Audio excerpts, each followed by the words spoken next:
ನೋಡಿ, ನಾವು ಸಮರ್ಥನೆ ಯಾವುದು ಮಾಡ್ಕೋದಿಲ್ಲ. ಅವ ಹಿಂದೂ ಇರಲಿ, ಮುಸ್ಲಿಂ ಇರಲಿ, ಕ್ರಿಶ್ಚಿಯನ್ ಇರಲಿ, ಯಾವನೇ ದೇಶ ವಿರುದ್ಧ ಇದ್ರೆ ಅವನು ತಗೊಂಡು ಅವನು ಶಿಕ್ಷೆ ಕೊಡಬೇಕು ಅನ್ನೋಂಥದ್ದೇ ನಮ್ಮ ಮೊದಲ ಆದ್ಯತೆ. ನಾವು ಯಾವುದೇ ಈ ರೀತಿ ರೆಡ್ಡಿ ಸಾಹೇಬ್ರು ಸುಮ್ಕೊಂಡ್ರಿ, ಸುಮ್ಕೊಂಡ್ರಿ. ಇವ್ರು ಬರೀ ಆರ್ಥಿಕತೆ ಮಾಡ್ಯಾರ. ಇವ್ರೇನು ಸಂವಿಧಾನದ ಏನು ಬಹಳ ದೊಡ್ಡ ಎಕ್ಸ್ಪರ್ಟ್ ಏನಲ್ಲ. ಇವ್ರೇನು ಸಂವಿಧಾನ ಶಿಲ್ಪಿ ಹೇಳಿದ್ದಾರೆ. ಅಧ್ಯಕ್ಷರೇ, ನನಗೆ ಮಾತಾಡ್ಲಿಕ್ಕೆ ತಾವು ಅವಕಾಶ ಕೊಟ್ಟಿದ್ದೀರಿ.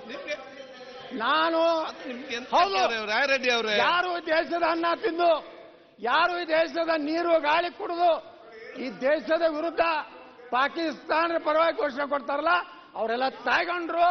ಅವರೆಲ್ಲ ನಮ್ಮ ಕರಾಮಿಗಳನ್ನ ಬಹಳ ಸ್ಪಷ್ಟವಾಗಿ ಟೆನ್ಷನ್. ಈಗ ನಿಮ್ಗೆ ಏನ್ ಟೆನ್ಷನ್? ನಿನಗೆ ಟೆನ್ಷನ್? ಪಾಕಿಸ್ತಾನ ಪರ ಅದು ನಾನು ನೋಡ್ತೇನೆ.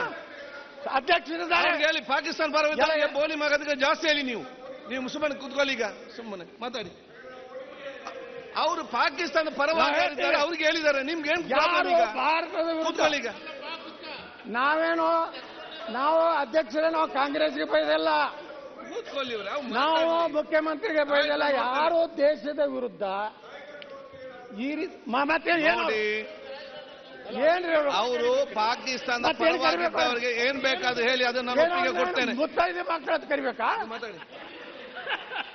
ಏನು ಅವ್ರ ಮುತ್ತೈದೆ ಮಕ್ಕಳು, ಅವರು ಮೈ ಬ್ರದರ್ಸ್ ಅನ್ಬೇಕಾ?